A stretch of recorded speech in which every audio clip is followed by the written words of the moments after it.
ازيكم يا شباب، عاملين ايه؟ يا رب تكونوا بخير وبصحه وبسعاده، واهلا بكم معايا في فيديو جديد بعنوان ذكاء اصطناعي ولا شغل ديزاينر. وده العنوان اللي بقترح ان هو يكون سلسله في الفيديوهات اللي جايه. لو حابين ان هي تكون سلسله اكتب لي كده في الكومنتات وانا اوعدك ان انا اقدم لك محتوى محترم جدا. الدرس ده انا كنت نزلته في القناه قبل كده ولكن هو اتمسح ليه معرفش، فهبدأ أنزله تاني، ولكن المرة دي هستخدم أداة مختلفة غير الأداة اللي استخدمتها قبل كده. هنعرف إزاي قسمنا العربية بالشكل ده، وإزاي دمجناها في مركز الصيانة، وإزاي عملنا تصميم سوشيال ميديا بخطوات بسيطة جدا وبدون أي تعب. ففنجان قهوتك الجميل واشتراكك في القناة عشان ما يفوتكش أي حاجة من الحاجات اللي جاية، وكومنتك الجميل اللي مسمسم اللي هو بيشجعني دايما ده. ويلا بينا نبدأ. أول حاجة هبدأ أعملها أروح الفوتوشوب وهبدأ أدوس كنترول إن عشان أفتح مقاس جديد. أنا هشتغل على مقاس 4000 في 2250 في ريزوليوشن 72 عادي، وهشتغل معاك RGB وهبدا ادوس كريت. طيب انا بشتغل مقاس عرضي لان انا بحب المقاسات العرضيه. طبعا حته المقاس دي اعمل فيها اللي انت عايزه، تمام. وهرجع للصور وهبدا اقول لك كل صوره بدات ان انا اعملها ازاي.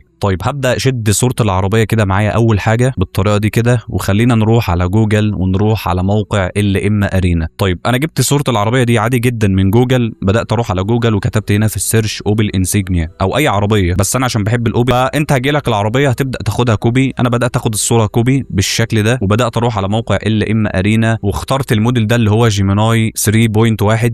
انا بحب اشتغل على الموديل ده. انت ممكن تشتغل على جيميناي 3 برو اللي هو النانو بنانا التحديث الاخير، تمام. وطبعا في الجزء ده اخترت GPT Image 2، وطبعا اتاكد ان انت واقف هنا على سايد باي سايد عشان تقدر ان انت تختار الموديلين دول، تمام. في الاول قلت له علي لي جوده الصوره، ده انا عملت كده ليه معرفش. بعد كده نزلت تاني في الشات وبدات احط له الصوره تاني، وقلت له اقسم لي العربيه نصين، نص يكون سليم والكشاف يكون منور فيه، ونص يكون بايظ والكبوت متشال في الجزء البايظ وطالع دخان من الموتور بتاع العربيه، وخلي العربيه لونها احمر واعمل لها ريتاتش احترافي وخلي لونها احمر.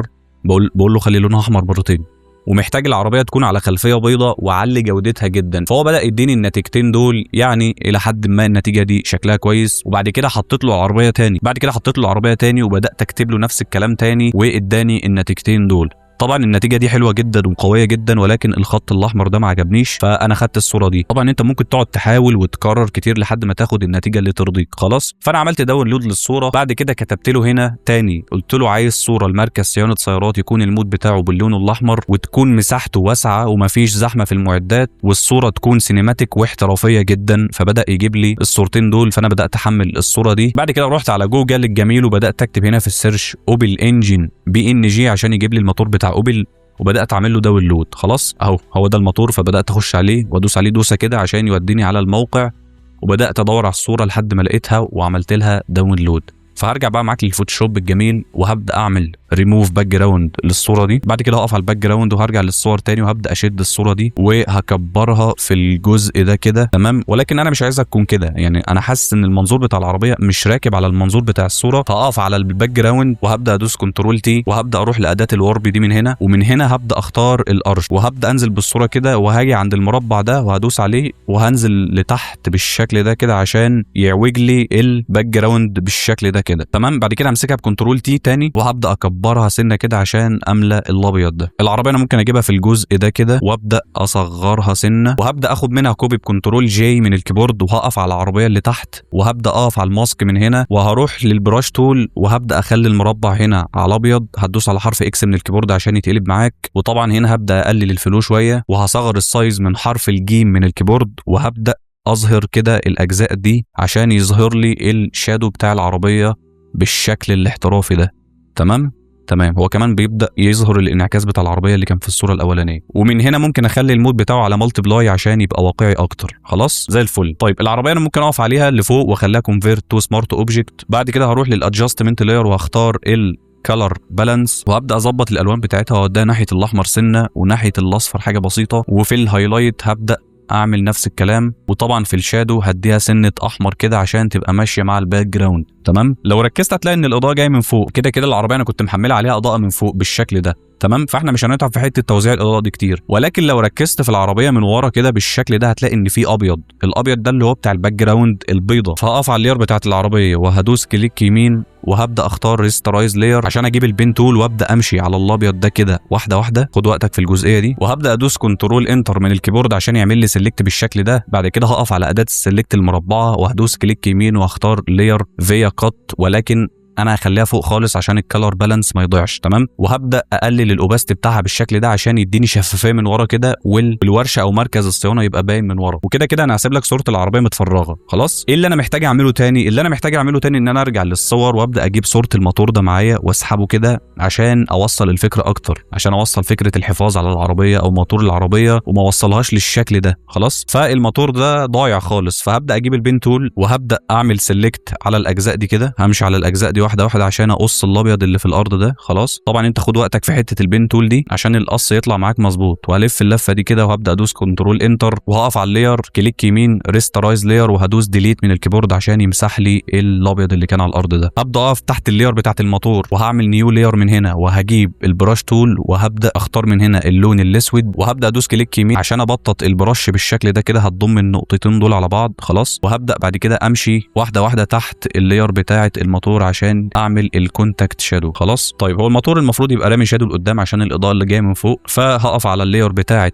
الموتور وهبدا اسحب منه كوبي بكنترول جي، وهقف على اللاير اللي تحت وهمسكه بكنترول تي وهثبت صباعي على كنترول، وهاجي في الكورنر ده هبدا اسحب كده بالشكل ده. خلاص. وهتبدا تظبط بقى وانت كل ده مثبت صباعك على كنترول. تمام. من الكورنرات دي بعد كده هتدوس كنترول يو من الكيبورد وهتبدا تسوده كده على الاخر، وهتروح لفلتر ومن بلور جاليري هتبدا تختار تلت شيفت، والفلتر ده كل ما بتنزل بيه كده بالشكل ده هيبدا يرسم لك الشادو بشكل واقعي جدا. هو المفروض بيبقى شارب من قريب وكل ما بتبعد بيبقى خفيف. بعد كده هدوس اوكي من هنا، وطبعا هقلل الاوباستي بتاعه الشادو، مش هسيبها كده، هقلل الاوباستي حاجه بسيطه، وهعمل ماسك وهروح لاداه الجريدينت. وطبعا هنا مربع على الابيض هتدوس على حرف اكس من الكيبورد عشان يعكس معاك، وهتبدا تسحب كده حاجه خفيفه عشان يديك الشادو بالطريقه الجامده قوي دي. وممكن ان انت تقف على اللاير بتاعه الموتور تاني وتعمل نيو لاير وتدوس كنترول الت جي عشان يدخلها لك جوه اللاير بتاعه الموتور، وتجيب اداه الجريدينت وتبدا تسحب من تحت كده عشان تغمق الموتور من تحت عشان يديك الشادو بشكل واقعي. بعد كده وانت واقف على اللاير بتاعه الموتور برضه هتروح للادجستمنت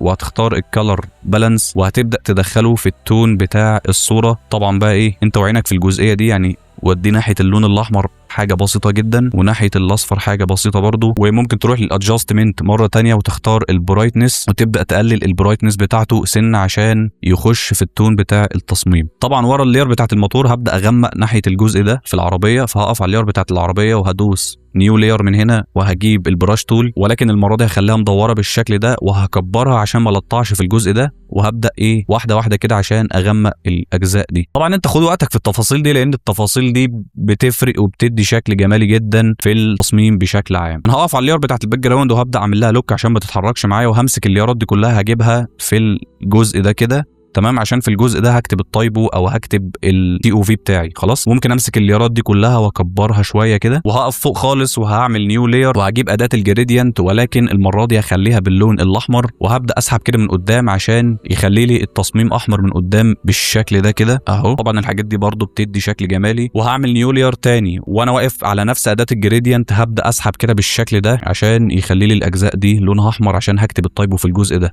طبعا انا هرجع للصور وهجيب صوره اللوجو. معرفش انا حملت اللوجو ليه، هو مش اعلان للعربيه نفسها او شركه اوبل نفسها، ولكن هو اعلان لمركز صيانه السيارات. طبعا انا شغال بالطريقه دي، عايز تحط اللوجو حطه، مش عايز تحطه براحتك. وهنا طبعا في الجزء ده هتكتب الهوت لاين وهتبدا تكتب البيانات من تحت. طبعا انا هنا كنت كاتب في التصميم الاولاني دلعها في الصيانه تحبك، معرفش ايه اللي خلاني اكتب كده ولكن هي جت كده. بعد ما كتبت الجمله دي هبدا اسحب منها كوبي وانا مثبت صباعي على الت وهبدا اكتب تحبك، وهقف هنا قبل حرف الكاف بالشكل ده وهثبت صباعي على شيفت وحرف التاء من الكيبورد عشان ادي كشايد بالشكل ده كده، وهبدا اجيبها في الجزء ده. وكلمه دلعها في الصيانه هبدا اصغرها شويه او هخليهم هما الاثنين قد بعض بالشكل ده. تمام. وهمسك الاثنين مع بعض وهكبرهم بالشكل ده كده، وهبدا اثبت صباعي على كنترول وهاجي في الكورنر ده وهبدا اخليها بميل بالشكل ده كده. تمام. وممكن الاحمر اللي انا كنت عامله ده امسكه تاني بكنترول تي وامطه شويه الناحيه دي. خلاص. وهقف على اللاير بتاعت الكلمتين مره تانية وهبدا اخد منهم كوبي بكنترول جي، وهقف على اللايرين اللي تحت وهبدا احركهم سنه لتحت شمال، وطبعا هغير اللون بتاعهم للون اغمق شويه عشان يديني الشادو اللذيذ ده. وبس كده ابو الاصدقاء، دي كانت الفكره بشكل عام، وده كان الدرس بتاع النهارده. يا رب اكون عرفت اوصل لك المعلومه بكل سلاسه. طبعا الدرس ده انا كنت شارحه قبل كده وكنت منزله على القناه وشارح فيه تفاصيل اكتر من كده، ولكن اليوتيوب مسحوه. ولو حابب النوع ده من التصميمات وعايز ان احنا نعمل له سلسله اكتب لي في كومنت